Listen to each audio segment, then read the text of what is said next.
Dans cette vidéo, on va parler de communication. Oui, la communication, cette arme silencieuse, mais très puissante. Au Burkina Faso, l'armée l'a bien compris.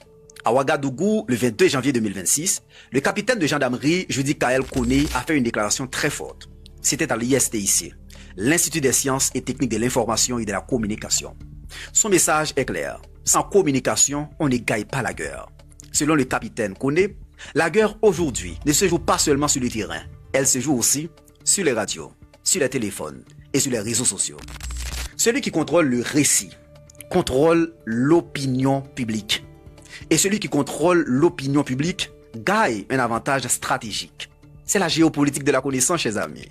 La communication militaire sert à plusieurs choses. Dire la vérité sur les opérations, contrer les mensonges et les fausses informations, et expliquer ce que l'armée fait dans les zones les plus difficiles. Parce que quand l'État se tait, les rumeurs parlent à sa place. Et les rumeurs, elles voyagent plus vite que les balles. Le capitaine Kone insiste sur un point très important à mon avis. La confiance des populations. Sans la population, pas d'information, pas de coopération, pas de victoire. La communication permet donc de rassurer, de sensibiliser, d'impliquer les civils. En gros, la guerre ne se gagne pas contre le peuple, mais avec le peuple.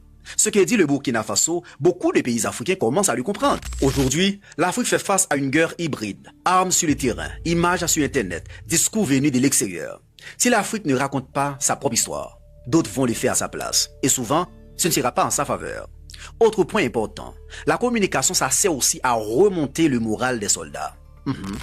Un combattant qui sait pourquoi il se bat, qui sent le soutien du peuple, qui voit son action reconnue, il tient plus longtemps, il résiste mieux, il avance avec conviction.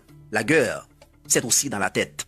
En résumé, la communication n'est pas un luxe, ce n'est pas de la propagande, c'est une arme stratégique dans la lutte contre les TOTO. Les mots comptent autant que les balles. Le message du capitaine Kone est simple. Une armée qui parle clairement est une armée plus forte. Et pour l'Afrique, c'est une leçon majeure. La souveraineté passe aussi par la maîtrise du mot, du discours et des verbes. Alors, la question pour vous, peut-on vraiment gagner une guerre sans gagner la bataille de l'information?